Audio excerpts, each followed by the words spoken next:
If I told you that the vitamin aisle is lying to you, would you believe me? Because here's the truth. Most pregnant women are told to take everything. Extra iron, extra calcium, extra DHA, extra this, extra that. But more is not always better. In fact, some of it is just marketing. Today, I'm going to tell you exactly what your baby actually needs and what you can stop worrying about. Let's start with something simple. Your body is not just feeding you anymore. It's building a whole new human being from scratch. Bones, brain, blood vessels, a beating heart. All of that needs raw material. And that raw material comes from what you eat and what you absorb. Here's the thing most people don't realize. If your diet is missing something, your baby doesn't just miss out. Your body will actually pull nutrients from your own reserves and give them to the baby first. Calcium from your bones, iron from your blood stores. Your body prioritizes the baby almost every time. That's exactly why regular multivitamins aren't enough during pregnancy. They're built for an average adult, not for someone growing a new organ system inside them. Pregnancy has unique demands. Some nutrients you need more of, some you need in a very specific form, and timing actually matters for a few of them. Now, I want to be clear about something before we go further. This isn't about fear. I'm not here to scare you into buying 10 different supplements. I'm here to simplify this. Because I've seen so many moms overwhelmed, standing in the pharmacy aisle staring at 5 different prenatal brands, wondering which one is the right one. So let's cut through the noise together. If there's one nutrient that gets top priority in pregnancy, it's folate, also called folic acid in its supplement form. Here's why it matters so much. In the very first few weeks of pregnancy, often before you even know you're pregnant, your baby is forming something called the neural tube. This eventually becomes the brain and spinal cord. Folate is essential for that process to happen correctly. A deficiency here isn't just a missed nutrient. It can lead to serious birth defects like spina bifida. This is exactly why doctors recommend starting folic acid before conception, not after you find out you're pregnant. Because by the time that first missed period happens, the neural tube is already forming. So if you're planning a pregnancy, start early. And if you're already pregnant and just found out, please don't panic. Just start now and continue through the first trimester at least. Food sources of folate include leafy greens, lentils, beans, and fortified cereals. But most doctors still recommend a supplement because it's hard to consistently get enough from food alone during this specific window. And here's a subtle detail. Synthetic folic acid, the type in most supplements, is actually absorbed better than the natural folate found in food. So don't feel like you're cheating by taking a pill. That's exactly what it's designed for. Let's talk about iron next, the nutrient responsible for keeping your energy up. During pregnancy, your blood volume increases by almost 50%. That's not a typo. Nearly half more blood than before. All of that blood needs iron to carry oxygen efficiently, both for you and for your baby.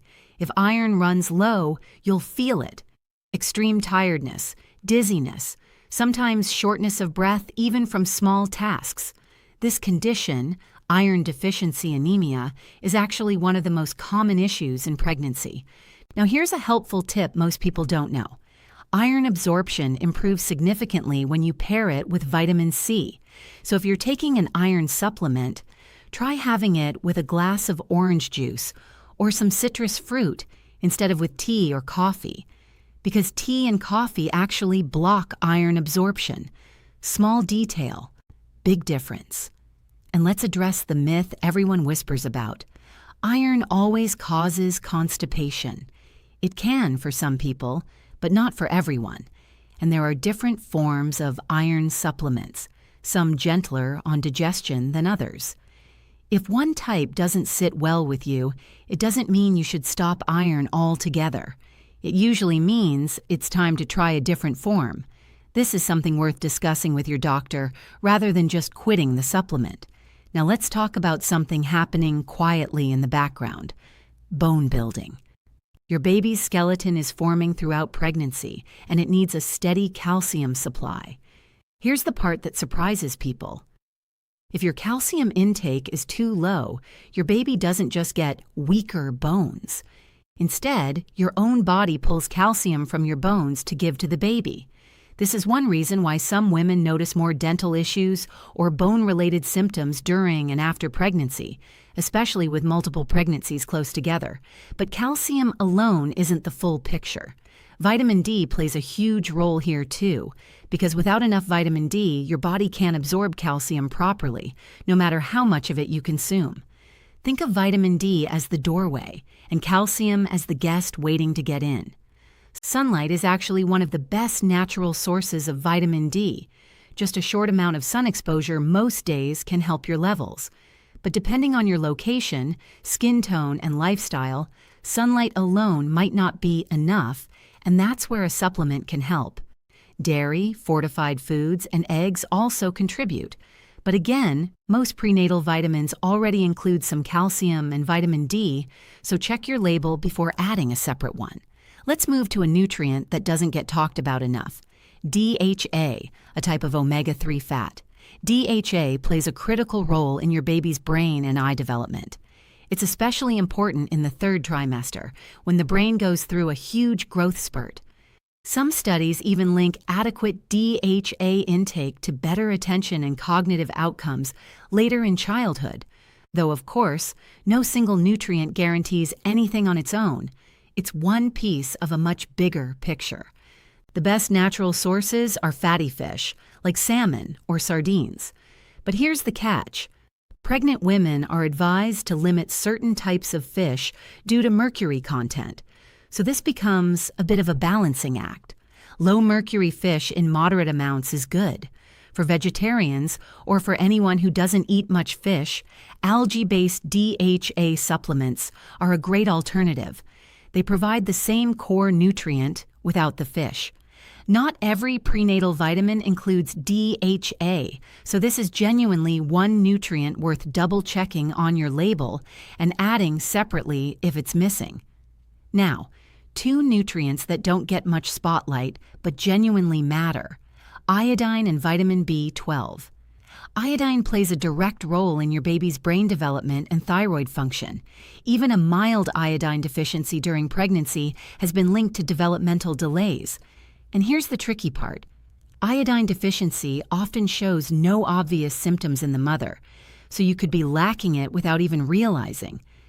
Vitamin B12 is especially important to highlight for vegetarian and vegan mothers because B12 is mostly found in animal products: meat, eggs, dairy.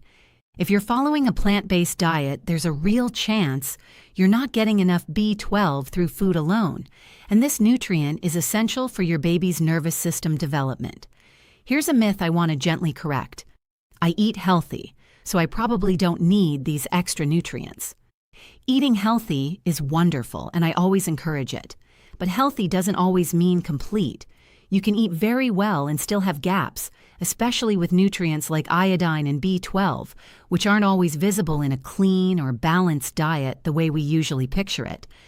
Now let's talk about a nutrient that almost nobody mentions: choline. Choline plays a major role in your baby's brain development, particularly areas linked to memory. It's honestly one of the most underrated nutrients in pregnancy nutrition conversations. And here's the surprising part. Most standard prenatal vitamins don't contain enough choline, or sometimes none at all. Good food sources include eggs, particularly the yolk, and lean meats. If you eat eggs regularly, you're likely covering a good portion of your choline needs already. If not, it might be worth discussing with your doctor whether a separate choline supplement makes sense for your diet. This is a great example of why just take a prenatal vitamin isn't the full answer, because not all prenatal vitamins are created equal, and choline is often the missing piece. Okay, now let's talk about something I think is just as important as what you should take. And that's what you don't need to stress about. First myth: megadose vitamins are better. They're not. Your body can only absorb and use a certain amount of most nutrients. Taking 10 times the recommended amount doesn't give you 10 times the benefit. In some cases, like with vitamin A, too much can actually be harmful. More is not automatically safer or better. It's just more. Second myth, expensive brands are more effective. Price often reflects packaging, marketing, and brand name, not necessarily better ingredients. What actually matters is the nutrient content and form, not the price tag or how premium the bottle looks. Third, gummy vitamins. I know they're popular because they're easier to take, especially if you're dealing with nausea. But many gummy vitamins are missing key nutrients like iron, because iron has a metallic taste that's hard to mask in gummy form. So if you're using gummies, double check what's actually included. You might be missing something important without realizing it. Fourth, the word natural on a label doesn't automatically mean better or safer. It's a marketing term more than a scientific one. What matters is the actual nutrient breakdown, not the buzzwords on the front of the bottle. And finally, more vitamins do not equal a smarter or healthier baby. I want to say this clearly because I think this fear drives a lot of unnecessary stress and spending. Your baby's development depends on many factors working together, not on how many supplements you swallow each day. Taking the right nutrients, in the right amounts, consistently, is what actually matters. So with all of that information, how do you actually pick a good prenatal vitamin without overthinking it? Here's a simple checklist. Look for folic acid or folate, iron, calcium, vitamin D, and ideally DHA and iodine included in the formula. If DHA or choline aren't included, that's okay. You can always add those separately based on your diet. As for timing, ideally, start folic acid before conception if you're planning a pregnancy. If you're already pregnant, start as soon as possible and continue your prenatal vitamin throughout pregnancy and often through breastfeeding as well. I always encourage a food-first mindset. Think of your prenatal vitamin as insurance, not a replacement for real food. It fills small gaps. It doesn't substitute for a balanced diet. So the goal isn't vitamin instead of food, it's vitamin alongside good food. A few special notes worth mentioning. If you're vegetarian or vegan, pay extra attention to B12, iron, and DHA, since these are naturally lower in plant-based diets. If you're expecting twins or multiples, your nutrient needs are generally higher, so this is definitely a conversation to have directly with your doctor. And if you're dealing with morning sickness and struggling to keep prenatal vitamins down, talk to your doctor about timing. Sometimes taking it at night or with a small snack makes a big difference. So here's what I want you to walk away with today. Pregnancy nutrition doesn't have to be complicated. It doesn't require 10 bottles lined up on your kitchen counter or constant worry about whether you're doing enough. Focus on the basics: folate, iron, calcium, vitamin D, DHA, iodine, B12, and choline. Eat a reasonably balanced diet. Take a good quality prenatal vitamin and trust that your body is remarkably capable of doing this work. It's been doing it for as long as humans have existed. You don't need perfection. You need consistency and a little bit of clarity. And I hope that's exactly what today gave you.